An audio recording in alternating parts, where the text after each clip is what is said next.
Would you help your ex if they needed you? 10 years after her divorce, Elizabeth Verwey's ex-husband faced emergency surgery. Without hesitation, she offered to be part of his care team, an act of compassion that sparked her journey toward writing the book Brave New Endings: True Stories of Caring for an Ex. The book is a powerful collection of 30 true stories. It explores the surprising and touching ways people care for their former romantic partners during times of need, whether through illness, aging, mental health, or financial challenges. These stories reflect the enduring capacity for compassion, even after they've each moved on to new relationships. Elizabeth Verwey is an entrepreneur and mentor to business professionals, having written 2 books to support business owners gain better work-life balance. Her own great divorce prompted her to launch Spoken Lives, which has given more than 200 women a platform to share their inspiring journeys at in-person and online events. Elizabeth joins us today from Toronto, where she lives with her husband Ramsey. Elizabeth, welcome to the Great Divorce Podcast. Thank you, Andrew. It's great to be here. First of all, Elizabeth, I grew up in Canada myself, and you're coming to us today from Toronto. I've got to ask you, I was a big Blue Jays fan back in the 90s. Have you recovered? Well, I was on Yonge Street that night. I had been hosting a national conference for a charity called Performers for Literacy, and it was a beautiful night. But yes, it was hard this last one. But we'd have to take turns winning, right? I know, but boy, it was hard losing to the Dodgers in the World Series. But I couldn't talk to somebody from Toronto without asking that question. Thanks. Let's talk about your book, Brave New Endings. Mhm. Now, when I came across your book, I thought I have to have this lady on the podcast. This is a subject that, for whatever reason, hasn't come up on the podcast, and I'm kind of surprised it hasn't in retrospect. I'm wondering, could you give us a bit of background on your gray divorce and what prompted you to write this book? Sure. Thank you. Well, I was raised in a blended family, and that really had a profound impact on how I viewed exes. And my mother's ex was never seen, never heard from. When his children went to visit, he didn't have any time for them. So when my big brother died of a heart attack, it was very sudden. He was only 50. He was a half brother, but I had been raised with him. And my mother forbade me to contact her first husband, and it was his child. And I just couldn't understand it, but I was stuck with it because she was grieving, and well, we were all grieving. And so when I was married 36 years, and when we got divorced, I thought, oh, it's not going to be like that. But we barely talk. I mean, we talk about the children or things that need to be dealt with, but when he had emergency surgery, I just said, how can I help? I mean, we had unfinished business. There's communications that have to be wrapped up. And I was surprised myself, but delighted when I heard that he had also said that he would like to be part of my care team if something happened to me. So we're both on the same page. I mean, we grew up together, and he's much like a brother who I don't talk to very much, but I'd be there in a pinch for sure. I suppose whether you are involved in with an ex who has needs, and we can get into the various types of needs. In your ex-husband's case, it was emergency surgery. I suppose a lot of it depends on the way the marriage ended, whether there's biological children that are shared. There's certain variables that go into whether or not you can stay or be involved in a person's life after the divorce. Yes and no. You'd think, I mean, if it was a very, tough end, I mean, there's some really ugly ends to divorces, or to marriages and then divorces.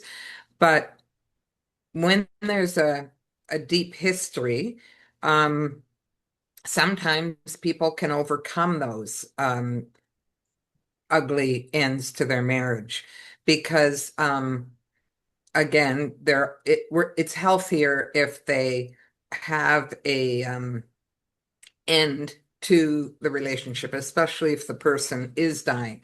I know in my talking to people, I've learned a lot that when an ex dies suddenly, say in a heart attack in a home, and their ex doesn't know that they were sick, or it's a sudden loss, they have to go to therapy. It's really hard Hmm. to get past that loss.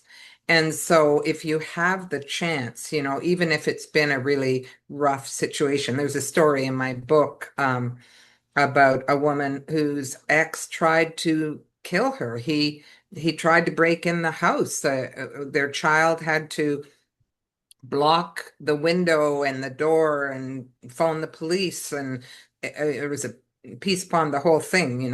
But when they realized a couple of years later that it was a brain disease that probably caused that radical shift, when he weakened from this brain disease, she took their children to go see him, and started when the children would just take off when he was less and less communicative later on in his illness. When the children would take off, she would read to him because that was something they did in their marriage, and he really enjoyed that. It filled time. And at the very end, she brought him home to the family home to die. Wow. Nobody would have guessed that, not in a million years. And it wasn't something she advertised to her friends. They would have thought she was mad. But given all the things that she learned as time went on, it was the right thing to do. Well, that's certainly a very extreme and special circumstance, but your book is full Mhm. of interesting cases. And I'm curious, how did you make the move from your own personal experience to these 30 true stories that you've compiled and curated in Brave New Endings? That's a great question.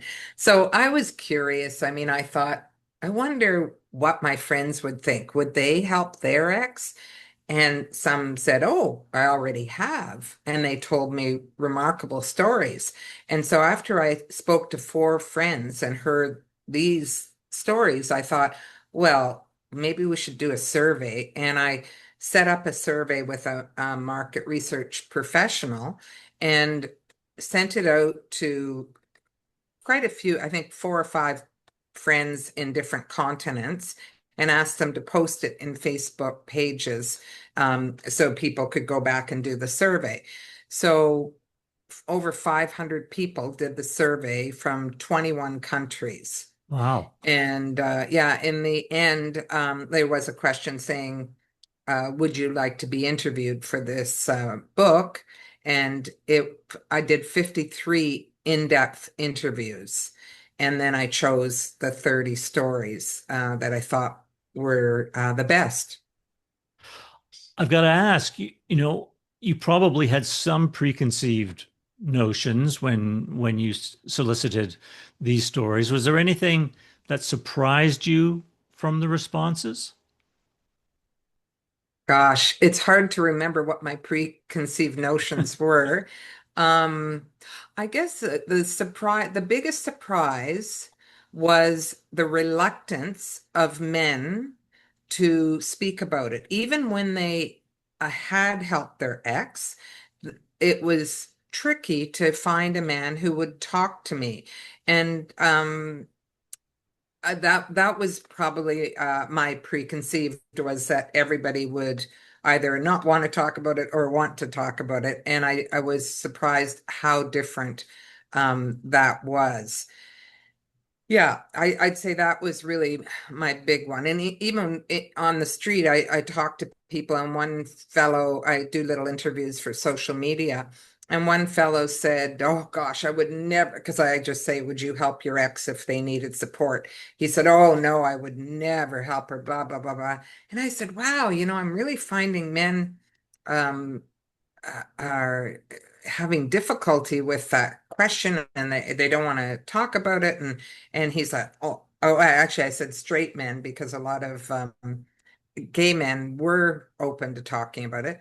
And Mhm. he said, "Well, I'm here to tell you that straight men uh would help their ex, and they would talk about it." And I said, "Well, you just told me that you wouldn't help your ex." And he said, "Well, some of my friends." I said, "Well, can you have them call me?" But I even paid $400 for an ad on LinkedIn to reach men Hmm. specifically to do my survey. Nobody bit, not one survey came in. It's interesting, Elizabeth. We're a different breed, you know. Um, I actually posted something on LinkedIn about this today and how most divorce professionals are actually female, and females are more likely to seek out both financial experts in divorce and emotional therapists or coaches uh, in divorce than men are. I think maybe it's stubbornness, maybe it's pride, maybe it's feeling that we know what we're doing, but we don't. I know I went through my own gray divorce and I needed every expert I could get. But yeah, we are wired a little bit differently. I know we don't want to make too many general conclusions Hmm. because, it's a survey, but it's Hmm. probably doesn't meet the rigors of an academic paper. But what are some other trends that you think might apply to the population at large? Well, one thing I have to say is that the people who responded, out of the people who responded, I had about 45% that were baby boomers, so people Hmm. 60 plus, Right. and 38% were Gen X, so that's really 40 plus, and the rest were millennials. But already 56% of the people said they had helped their ex in one way or another, and there were 10 choices. So there's anything from cooking for them, doing handyman chores, driving them to medical appointments. I often say actually that driving your ex to a medical appointment is the gateway to this whole world, because your children are working and you have a more flexible schedule. You can get the time off. You drive them to a medical appointment, you wait for a while, and then you're driving back and you're saying, "Well, I'm hungry. Are you hungry? Okay, do you want to stop, or do you want me to get something to take out?" And once you break bread with somebody, you kind of, the conversation continues. And I did find that in the survey, men that didn't have children with the ex were more willing to help the ex. Interesting. But men that had children with their ex often said, "Oh, the children It- can take care of her." right. I get that. That does make logical sense, I guess. But it's almost the opposite for the women. The Ah, women say, "Oh my gosh, he's sick. My kids have grandkids, or my kids, need time for their full-time work," because a lot of the baby boomer idea again. And then the women say, "Oh no, I want to buy my kids some time, so I'll take care of him." And some people even went so far as to say, "Why should they take care of the man I chose to have children with?" But it's just they are buying time for their children. And women who have exes that there were no children involved, they don't seem interested at all in helping their ex. I suppose a psychologist might be able to draw some conclusions from that too, but I don't not qualified I'm to not enter going into there. that territory. But what it seems to me that you're saying is that gray divorcees might be a little bit more willing to step up for their exes. Maybe because the relationship has deeper roots, it's lasted for a longer time, and simple logistics that Well, they've got a little bit more time on their hands because they may be retired, so that they could they could help in one way or another. And maybe with age there brings some wisdom or reflection and forgiveness. Do you I find was that? just I was just going to add that the compassion, right? We live long, rich lives. We see a lot of uh, things. We learn different points of view. We may have divorced over something. Often it was an affair or alcoholism, mental health issues. These things over, I find that around the 10-year mark you've had some healing and life goes on. And I'm actually going to, in the new year, going to start workshops, and we'll have a heart healing exercise and activity. And people need to heal, and some people take time to heal, and other Hmm. people it's just time that heals, right? No, definitely. You know, you mentioned a minute ago about the driving to an appointment as a gateway to Yeah. pe- help can come in so many different ways. In your perhaps give us a taste of some of your case studies, how that help might be manifested in other ways. There really, it doesn't seem to be any limit to how we help access. Of course, all the things we think about, right? Um, Handyman, and we talked about those types of things, acts of service, financial help, special skills. One of the stories that's early in the book is about a man in his 80s who helped his ex with her second husband's mother. So her mother-in-law from her second husband helped her with the estate because he had the special expertise. A couple of stories that were not in the book that were very touching to me were one woman got a Facebook, this was in Europe in Scotland. She got a Facebook ask from her ex saying, how you doing? And she ignored it because she was busy. And another ask came and she ignored it. And the third ask came in and she said, what do you need? I'm busy. And he said, I need this form filled in because my second wife and I want to adopt children. And because we were married for 10 years, we need to have you fill in this form. And it was, huge for her because she and her second husband were also struggling with fertility. They Mm. had decided not to adopt, but she filled in the form and has watched through friends and people who mutual acquaintances, I guess, has watched his family grow. They adopted two children. There's a all sorts of ways that people help their exes. I think you mentioned the 80-year-old man. I think when people are helping from areas that they're particularly good at, they're acting from their areas of strength as well. Um, Yes. I'd never say that I'm particularly handy around the house, but I've developed a certain proficiency helping my mother-in-law hang drapes and curtains. And Yeah, I could see, that potentially being handiwork, for instance, or that's right. maybe financial. I mean, as a financial advisor, I could see maybe if some accountants or financial advisors are divorced and their ex may have some technical needs on the financial or accounting side, they might be able to offer some help. And Yes, one mortgage broker told me that she got a mortgage for self-employed ex and her partner who was also self-employed. So it took there were some nuances in getting a mortgage for two people who were self-employed. But she said that was kind of odd for her to yeah, do. no, I'll But bet. research seems to be also often somebody isn't as comfortable doing research or even computer literate. And there's been some stories around in-depth health research and, finding alternative solutions to health challenges. Yeah, I can understand that entirely.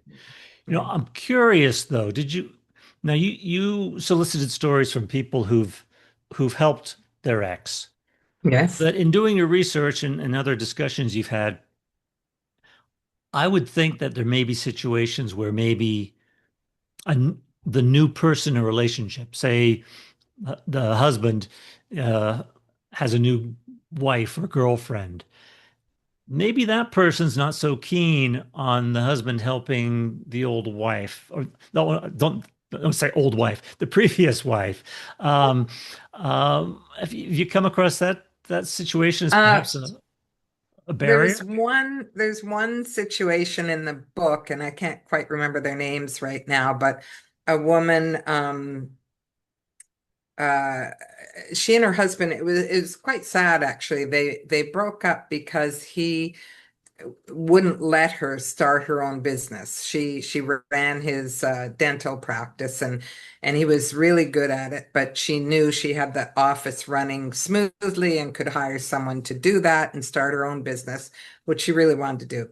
And they went back and forth for 3 years on this topic and finally decided to divorce. He actually chose another woman, and that woman really resented the ex coming back and cooking foods for him and taking, probably I didn't interview the second wife, so I don't know if interfering is fair, but it certainly sounded like interfering in his care in the hospice. And she forbade the first wife to attend the funeral and to talk to the rabbi that was going to do the service, which, because they had adult children and everything, was a real blow to her. And now the second wife wonders aloud to people why the first wife doesn't come and visit her. It's all very odd.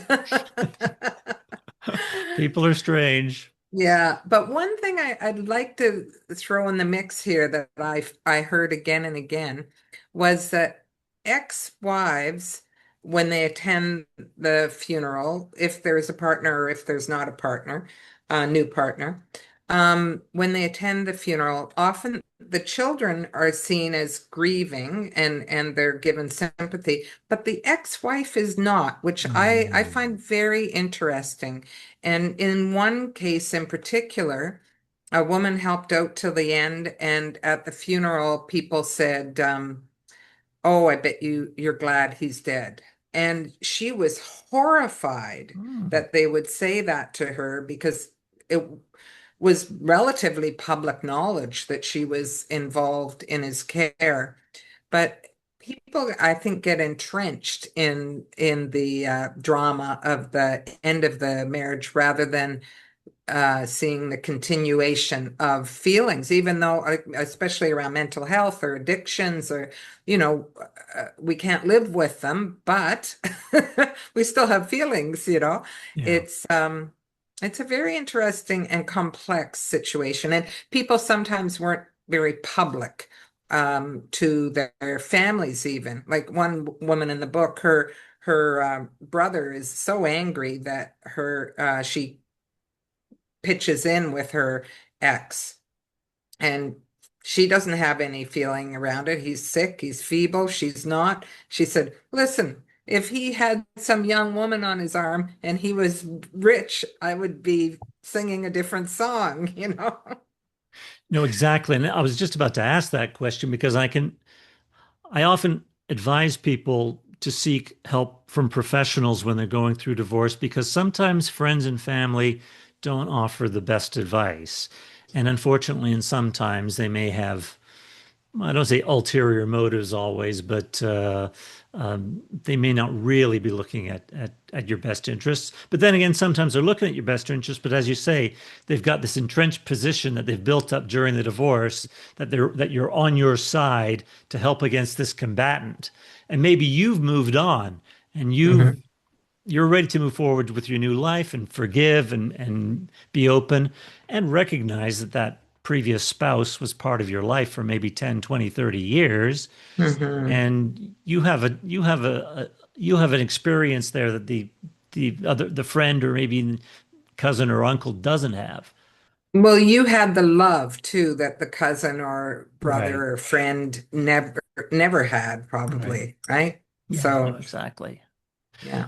I'd be remiss if I didn't ask you in which situations, and maybe you can't speak to this specifically, but I've got to think that in some cases it's probably best to stay clear from an ex.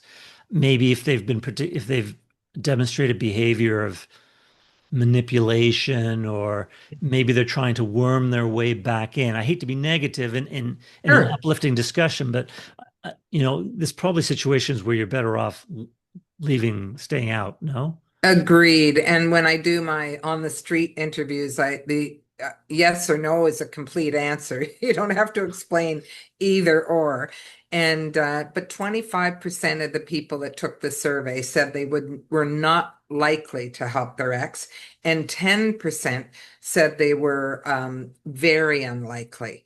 And I think that there are certainly lots of circumstances that we can't do it for our own limitations, or it's not wise to do it for the dynamic. We sometimes choose partners because of our family background that aren't healthy for us. Yeah, yeah. No, I mean, there's got to be health and safety issues as Yes, yeah, well. absolutely. Absolutely.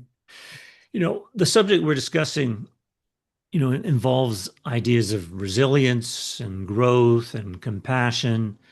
And I like the fact that in your book, you have these healing exercises that contribute to the type of positive emotions and thoughts and behaviors that bring about this sort of approach.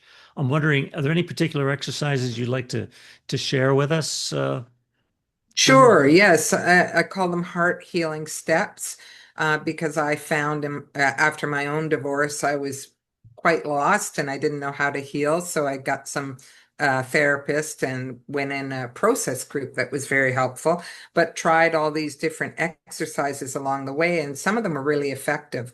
One that really stuck with me that was fantastic was creating a vision board of what's possible now, because we get stuck in what I got stuck. I should speak for myself. I got stuck in what I lost. I moved from a four-bedroom home to a one-bedroom apartment, but now I could travel without the responsibility of a four-bedroom home, Exactly. so all these things appeared on my vision board that made it expansive, and whatever we focus on grows. So if I stayed stuck and focusing on what I lost or the future of a simplified life, it made a big difference for me to look at that every day. That's great. And you mentioned the one bedroom apartment, and I think that might be a good place to, bring gratitude into our lives as well. That yes, things perhaps financially, materially, um, aren't as great right now, at least in the immediate impact of the divorce. But think of the things we do have. We have our health, our friends, a safe place to live, even if it isn't 4,000 square feet. Um, and as I say, focus on the things that really bring us lasting contentment, or more a deeper contentment, and they're Yes, rarely material things. that's right. And I live in a much better location, central to downtown Toronto, and I have a whole slew of restaurants. So I entertain in private rooms in the restaurant, and those kind of things are far less stressful than entertaining in your own home and making everything and coordinating everything, right? Definitely. Well, this has been a terrific discussion, Elizabeth. If any of our listeners are interested in finding your book, Brave New Endings, or more about the work you do, either with divorce or with businesses, how can they find you or the book? They can find me at elizabethverwey.com or on Instagram or Facebook, Elizabeth Verwey. Actually, I'd love to hold up my book because I worked Excellent. hard on the design. It's a lovely design. I love the trees and the hearts. And Yeah. the spelling Yeah. is Verwey. WEY. And what was that website again? ElizabethVerwey.com. Terrific. Thanks very much, Okay. Elizabeth. This was great. Oh, my pleasure. Thank you. Thanks so much for tuning in to this episode of the Grey Divorce Podcast. To learn more or get in contact with your host, you can visit Andrew's website at transcendretirement.net. Also, please feel free to rate, subscribe, and leave a review wherever you listen to your podcasts. That helps others find the show, and we'd greatly appreciate it. Thanks again for listening, and we'll catch you in the next episode.